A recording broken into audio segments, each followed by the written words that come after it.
aloe vera gel,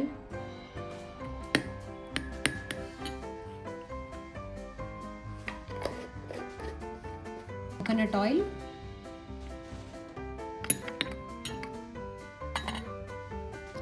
olive oil ಎಲ್ಲ 2 table spoon ಹಾಕ್ಕೊಳ್ಳಿ. Coconut oil, olive oil 2 table spoon, 2.5 table spoon aloe vera gel ತಗೊಳ್ಳಿ. ಮತ್ತು 1 vitamin E,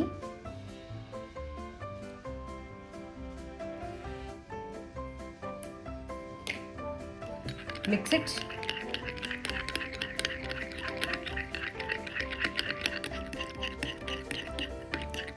so ಈ ಥರ mix ಮಾಡಿಕೊಂಡು ಮಾಸ್ಕ್ ಕ್ರೀಮ್ನ ರೆಡಿ ಮಾಡ್ಕೊಳ್ಳಿ. ನೋಡಿ, ಕ್ರೀಮ್ ಥರನೇ ಆಗಿದೆ ಇದು. ಈ ಕ್ರೀಮ್ನ ಕಂಪ್ಲೀಟ್ ಹೇರ್ಗೆ ಇದನ್ನು ಅಪ್ಲೈ ಮಾಡಿ ಹಾಫ್ ಆನ್ ಅವರ್ ರೆಸ್ಟ್ ಆಗೋಕ್ಕೆ ಬಿಟ್ಟು ಆಮೇಲಿಂದ ಜೆಂಟಲ್ ಶ್ಯಾಂಪೂನಲ್ಲಿ ರಿನ್ಸ್ ಮಾಡ್ಕೊಳ್ತಾ ಬನ್ನಿ. ಈ ಥರ ನೀವು ಅಟ್ಲೀಸ್ಟ್ 15 ಡೇಸ್ ಒನ್ಸ್ ಮಾಡ್ತಾ ಬಂದರೆ definitely will get rid of split ends and dry hair. ಕಲಾ ಚೈತ್ರ ಚಾನಲ್ನ ಸಬ್ಸ್ಕ್ರೈಬ್ ಮಾಡಿಲ್ಲ ಅಂದರೆ ಈ ಕೂಡಲೇ ಬೆಲ್ ಐಕಾನ್ನ ಒತ್ತಿ. ಹಾಗೆ ನನ್ನ Instagram page Kala lifestyle tips. Thank you so much.